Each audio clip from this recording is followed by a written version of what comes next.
Nothing much. Just exploring. The reason I'm stopping you is because security said that you guys are. Chào mừng các bạn đã quay trở lại với video hôm nay. Chắc ít nhất một lần trong đời, các bạn đã nghe nói đến khu vực 51. Đây được xem là pháo đài bất khả xâm phạm của chính quyền Mỹ. Bởi cho dù được nhắc đến, nhưng cả thế giới vẫn hoàn toàn chưa biết được trong khu vực này đang chứa đựng điều bí ẩn gì. Cách 100 km về phía bắc của thành phố Las Vegas, Nevada, tồn tại những tin đồn về những vũ khí bí mật của Mỹ thử nghiệm, cùng với những nghiên cứu về người ngoài hành tinh. Tuy nhiên, thực hư về nó như thế nào, đến nay chúng ta hoàn toàn chưa có lời giải đáp, ngoại trừ chính quyền Mỹ. Và trong video này, Emmy mời các bạn hãy cùng khám phá 7 bí ẩn ly kỳ về khu vực 51. Tại sao khiến các tổng thống thề luôn phải giấu kín?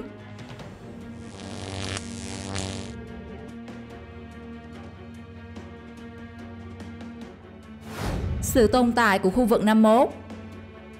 Trong nhiều năm qua, vùng 51 không hề có tên trên bất cứ bản đồ hành chính nào của Mỹ. Mặc dù khu vực này giáp ranh với căn cứ không quân Nellis, nhưng các con đường dẫn tới đây đều trống trơn trên bản đồ. Thậm chí vùng đất này còn khiến một số lãnh đạo nước Mỹ tò mò vì không được thông tin đầy đủ. Chánh văn phòng Nhà Trắng dưới thời cựu tổng thống Bill Clinton từng tiết lộ, ông chủ Nhà Trắng có lần hỏi thông tin về những gì đang diễn ra tại khu vực 51. Điều này cho thấy trong thời gian dài từ thời tổng thống Eisenhower đến nay, Mỹ luôn phủ nhận sự tồn tại của khu vực 51. Tuy nhiên đến năm 2013, CIA mới chính thức xác nhận có tồn tại nơi gọi là Area 51. Song lượng thông tin vô cùng ít ỏi. Họ nói rằng đây là nơi dùng để nghiên cứu, chống lại các mối đe dọa từ không gian. Những nhân viên làm việc ở đây được đón đi làm và đưa về bằng một hãng hàng không tuyệt mật nhất trên thế giới, Janet Airlines. Dù không biết những gì diễn ra bên trong, nhưng chắc chắn ai cũng biết đây là khu vực được bảo vệ nghiêm ngặt nhất trên thế giới. Với lực lượng quân đội dày đặc, vũ trang hạng nặng, có hàng rào và có hệ thống kiểm soát ở khắp mọi nơi. Thậm chí, họ có thể nổ súng với bất kỳ vị khách không mời mà đến.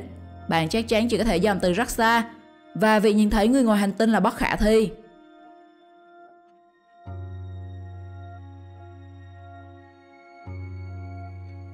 Đĩa bay trong khu vực 51.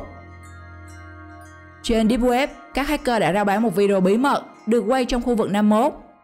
Hình ảnh từ đoạn video cho thấy một chiếc đĩa bay được treo lơ lửng và một vài nhà nghiên cứu đang quan sát nó. Có rất nhiều giả thuyết được đặt ra. Người ta cho rằng đây là chiếc đĩa bay mà quân đội Mỹ đã thu được khi nó rơi xuống vùng Roswell vào năm 1947. Trong khi số khác thì cho rằng nó là sản phẩm đang được Nhà Trắng chế tạo. Còn theo các bạn nghĩ nó là gì? Dù chưa có bất kỳ sự khẳng định nào về sự tồn tại của UFO, tuy nhiên đã có rất nhiều người dân nhìn thấy và quay lại được vật thể bay không xác định xung quanh khu vực 51. Trong khi một nhân chứng khác là Neil Garis đã quả quyết rằng anh ta từng nhìn thấy quân đội Mỹ di chuyển một vật gì đó trông như một cái hộp cỡ lớn, được che đậy rất kỹ càng và di chuyển bằng xe quân đội từ khu vực cấm trong zone 51 ra quốc lộ. Khi di chuyển, nó được lực lượng quân đội hộ tống. Lần UFO màu đen được nhìn thấy gần đây nhất ở Las Vegas, Nevada là vào ngày 4 tháng 10 năm 2021. Một vật thể nhỏ màu đen lơ lửng trên bầu trời trong một ngày quang đàng ở khu vực nổi tiếng của khu vực 51 đầy bí ẩn.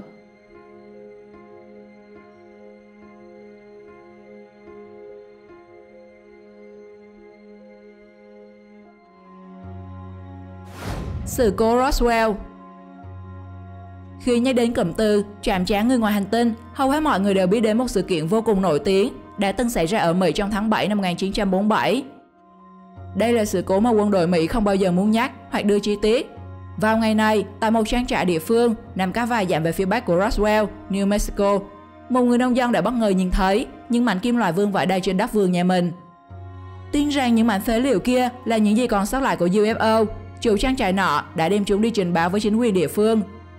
Không rõ buổi làm việc diễn ra như thế nào, mà ngày hôm sau, sân bay quân đội Roswell phát ra một báo cáo khẳng định các mảnh vỡ tìm thấy được trong trang trại người đàn ông nọ là mảnh vỡ từ một quả cầu thời tiết đã bị rơi trong một cơn bão.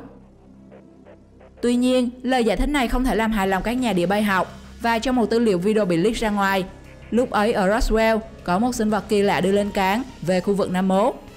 Sau này, cựu sĩ quan Raymond Zmimanski, người từng làm việc tại WPAFP trong 39 năm, nói rằng những thi thể người ngoài hành tinh sau một vụ va chạm bí ẩn đã được căn cứ không quân Wright-Patterson ở Dayton, Ohio mua lại để nghiên cứu. Điều này càng làm nhiều người tin rằng sự cố Roswell vẫn còn rất nhiều điều bí ẩn.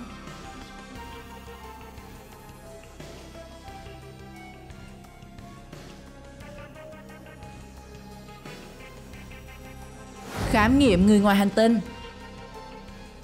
Tác động của bất kỳ tin tức về người ngoài hành tinh nào hôm nay khó có thể sánh được với 17 phút của đoạn phim đen trắng liên quan đến người ngoài hành tinh được phát hành vào năm 1995. Cái gọi là ban khám nghiệm tử thi người ngoài hành tinh cho thấy 3 nhà nghiên cứu bệnh học của chính phủ Mỹ trong bộ đồ đặc biệt đang mổ xẻ xác chết nhợt nhạt của một người ngoài hành tinh thu được sau vụ tai nạn UFO ở Roswell vào năm 1947. Dù có nhiều ý kiến phủ nhận về tính chân thực của đoạn video, nhưng nó đã được tiến sĩ Kit Green, người từng làm việc trong CIA xác nhận, giống như những bức ảnh mà Kit nhìn thấy trong cuộc họp báo Lầu Năm Góc vào năm 1987-1988. Một email cũng được bị rò rỉ. Kit tiết lộ các mô và cơ quan pháp y của người ngoài hành tinh đang được lưu trữ tại Viện Bảo tàng Y học Bệnh học của lực lượng vũ trang Walter ở Washington DC.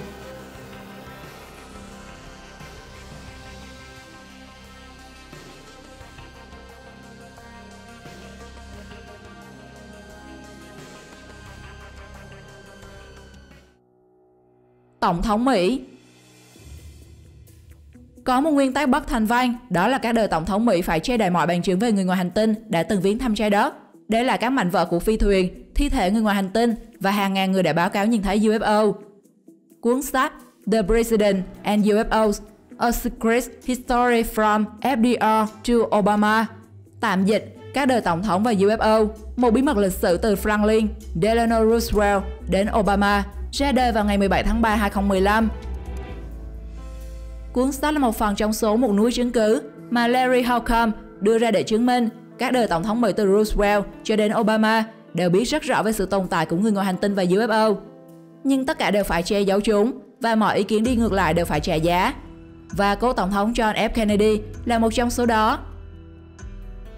Thế nên khi được phóng viên hỏi liệu có thi thể người ngoài hành tinh được phát hiện tại khu vực rơi UFO, nguyên tổng thống Mỹ Obama cho hay: nếu tôi cung cấp thông tin cho các bạn, tôi sẽ phải làm hại các bạn.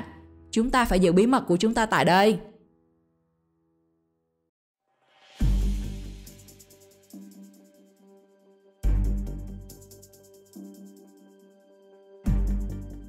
Majestic 12.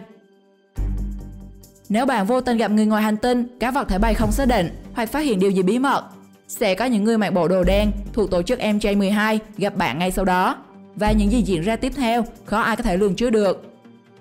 Majestic 12 ra đời ngay sau khi sự việc Roswell xảy ra. Đích thân tổng thống Truman tức tốc ký xác lệnh thành lập một cơ quan mật vụ chuyên trách xử lý các vấn đề về UFO, bao gồm việc xóa dấu vết UFO xuất hiện trên trái đất.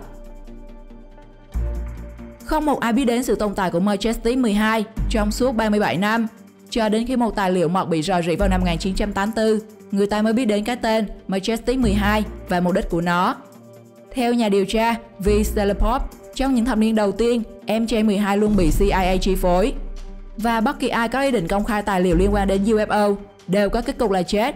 Và trong lịch sử nước Mỹ, đã có nhiều cái tên đình đám phải chết bất đắc kỳ tử, gây khó hiểu cho cả thế giới, như Tổng thống John F. Kennedy, Bộ trưởng Thương mại trong nhiệm kỳ đầu tiên của Tổng thống Bill Clinton, Ronald Brown, thậm chí cả cựu giám đốc CIA William Colby cũng cùng chung số phận.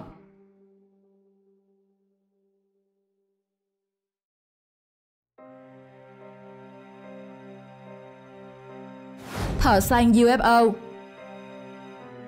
Sự tồn tại của người ngoài hành tinh và UFO đã khiến cho hàng triệu người bất chấp muốn xông vào khu vực 51. Và không quân Mỹ đã phải lên tiếng cảnh báo họ sẽ làm tất cả những gì có thể để bảo vệ tài sản và an ninh quốc gia, bao gồm cả việc phải nổ súng. Thực tế có khá nhiều vụ người dân cố gắng tiếp cận khu vực 51 để tìm cái gọi là sự thật về người ngoài hành tinh, và CIA đã cảnh báo người dân cũng như cấm các thợ săn UFO không được đến quá gần căn cứ tuyệt mật này. Và trên thực tế đã có các vụ bắn chết người khi họ cố gắng xâm nhập nơi đây. Cho dù cái giá của việc đột nhập khu vực 51 đôi khi phải trả bằng tính mạng, song các thợ săn UFO luôn túc trực ở đây với hy vọng tìm ra chân tướng mà chính phủ Mỹ đã giấu nhẹm, cũng như mong muốn được một lần đối mặt với người ngoài hành tinh như trong các bộ phim viễn tưởng.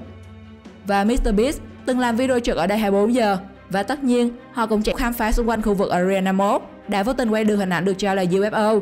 Theo bạn điều này có thật hay không? Theo bạn, UFO và người ngoài hành tinh có thật hay không? Hãy comment ý kiến của bạn trong phần bình luận cho mọi người biết nhé. Xin chào và hẹn gặp lại các bạn trong những video sau.